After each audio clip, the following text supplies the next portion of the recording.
ఖమ్మంలో కవిత నిరాహార దీక్ష ఈ వెంగుమట్ల మరి ఇల్లు ఊల్చగా నిలవన ఏవో ఆర్డర్లు ఉన్నాయి, కోట ఆర్డర్లు ఉన్నాయి, భూదానం భూములా మీరు ఎట్లా ఇచ్చేస్తారు అనేది.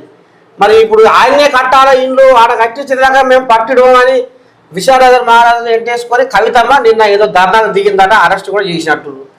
మరి ఇవన్నీ రాజకీయ ప్రయోజనాలు, ఓటు బ్యాంకు కోసము మేము పోరాడుతున్నామని చెప్పుకోవడానికి ఫోటోలకు పోజులు ఇచ్చి మేము ఏదో మీకోసం ఉద్ధరిస్తున్నామని చెప్పడానికి తప్ప ఈ నాయకులు వచ్చి చేసేది ఏం లేదు.